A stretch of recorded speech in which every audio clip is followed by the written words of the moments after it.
जय माता दी। कार्तिक मास के कृष्ण पक्ष की अष्टमी तिथि को माताएं अपनी संतान की लंबी आयु और उज्जवल भविष्य के लिए व्रत रखती हैं। अहोई अष्टमी के दिन विधिवत पूजा करने के साथ साथ कथा का पाठ करना अत्यंत आवश्यक होता है। जी हाँ, ऐसा करने से ही व्रत पूर्ण माना जाता है। यदि आप कथा नहीं सुनते तो ये व्रत पूर्ण नहीं माना जाता। तो आइए जानते हैं अहोई अष्टमी की संपूर्ण व्रत कथा के बारे में। एक समय एक नगर में साहूकार रहता था। साहूकार के 7 बेटे 7 बहुएं और एक बेटी थी। दीपावली से कुछ दिन पहले उसकी बेटी अपनी भाभीियों के संग घर की लिपाई पुताई करने के लिए जंगल से साफ मिट्टी लेने गई। जंगल में मिट्टी निकालते वक्त खुरपी से एक स्याहू का बच्चा मर गया। इस घटना से दुखी होकर स्याहू की मां ने साहूकार की बेटी को कभी भी मां ना बनने का श्राप दिया। जी हाँ, उस श्राप के प्रभाव से साहूकार की बेटी का कोख बंध गया।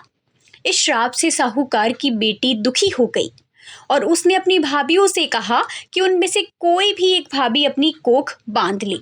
ननंद की बात सुनकर सबसे छोटी भाभी तैयार हो गई। उस श्राप के दुष्प्रभाव से उसकी संतान केवल 7 दिन तक ही जिंदा रहती थी।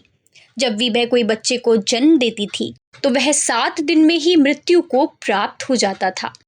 ऐसे में साहूकार की छोटी बहू परेशान होकर एक पंडित से मिली और उससे इसका उपाय पूछा। ऐसे में पंडित ने उसे सलाह दी कि वो सुरही गाय की सेवा करे। पंडित की सलाह मानकर उसने सुरही गाय की सेवा करनी शुरू कर दी। उसकी सेवा से प्रसन्न गाय उसे एक दिन स्याहू की मां के पास ले गई। ऐसे में रास्ते में जाते वक्त गरुड़ पक्षी के बच्चे को सांप मारने वाला था, लेकिन साहूकार की छोटी बहू सांप को मारकर गरुड़ पक्षी के बच्चे को जीवन दान देती है। ऐसे में गरुड़ पक्षी की मां आ जाती है। वह पूरी घटना सुनने के बाद उससे प्रभावित होती है और उसे स्याहू की माता के पास ले जाती है। स्याहू की माँ जब साहूकार की छोटी बहू की परोपकार और सेवा भाव की बातें सुनती है तो ऐसे में स्याहू की माँ प्रसन्न हो जाती है। फिर उसे 7 संतान की माता होने का आशीर्वाद देती है। ऐसे में आशीर्वाद के प्रभाव से साहूकार की छोटी बहू को 7 बेटे होते हैं, जिससे उसकी 7 बहुएं होती हैं।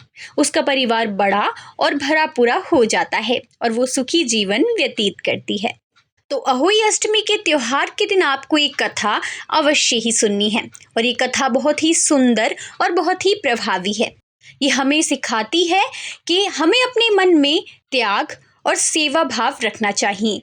यदि हम अपने मन में त्याग और सेवा भाव रखेंगे तो हम किसी भी परिस्थिति का सामना कर सकते हैं। तो जानकारी यदि लाभकारी लगी हो तो वीडियो को लाइक ज़रूर करें।